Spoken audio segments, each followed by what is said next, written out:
години вече клуба е юридическо лице с нестопанска цел. Официалните членове, които плащат членски внос, са около 80.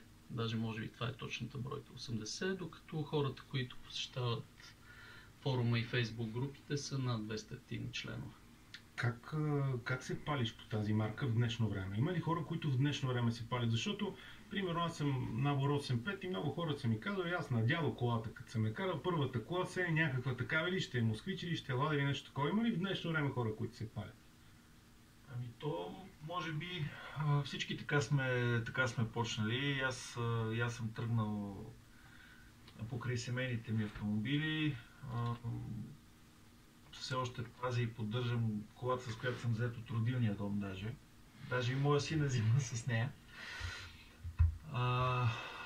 Така че и до ден днешен в момента по-скоро ладата е, може да се каже, един разумен вариант за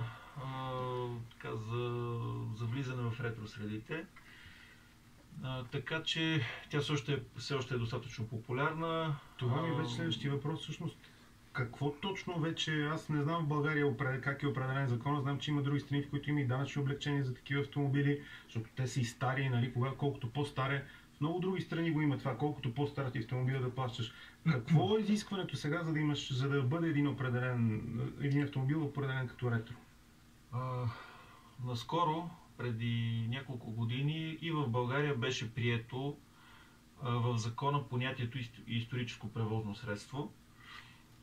Изискването е автомобила да не се ползва за ежедневна употреба и да бъде в максимално оригинален и автентичен вид.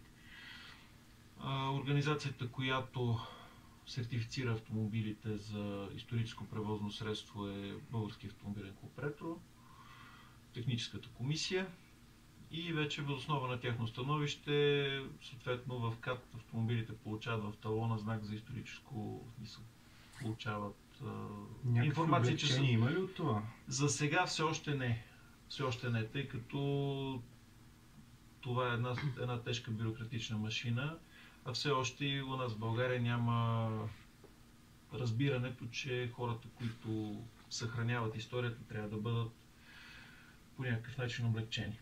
Какви събирания? Колко пъти в годината правите големи събирания? Предполагам, участвате с вашите автомобили на ретро парадите, които се провеждат и не само в София, и в други градове. Пътуват се с такъв автомобил надълго. Предполагам, са ви в добро състояние, части намират ли се? Как стават нещата?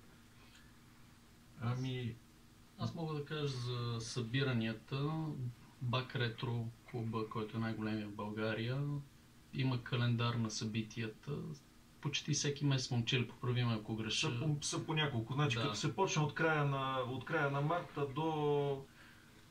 Време ли няма, защото все пак това са такива коли, които не се изкарват всеки ден. Това са коли, които стоят в гаражите в отлично състояние и се съхраняват за... Тоест за една такава кола трябва да ти поне един гараж, който да знаеш, че си само за нея. Да, абсолютно. А когато колите станат повече, или както са при мене вече, почти са на път да станат двуцифрена бройка. Това диагноза ли? Да. При мен е комбинацията, защото все пак аз съм автомобилен инженер, това си ми е професия. Че... А части? Как се намират части? Има ли? Точно тия групи в момента се ползват предимно за това, за намиране на части. Отлични части, понеже тези коли са още от епохата, когато хрома се ценеше. Такива хубави хромирани части се намират по-трудно. Това е тук в България и 2-3 места, за които знам по-сериозни, на които хромират също елементи. Все още, аз за това казах, че ладата е един сравнително достъпен вариант, тъй като това беше един от най-масовите автомобили в България. За хиляди български семейства това е първи автомобил. Така че все още... 20 години, 20. Колко се е чакало? 10? Сигурно се е чакало. Дори не и 10, много по-малко се е чакало, защото в крайна сметка от първата лада е произведена 1970 година. Знаеш, че промените настъпиха 89. Мога хора от кой ком да си купуват сега. Никой не е чакал 10. Факт е, че и двамата ми дядовци и баща ми са карали такива коли. Не е било проблем. Стига да имаш пари, не е било проблем да си купиш каквото и да е. Кой има най-много лади в този клуб?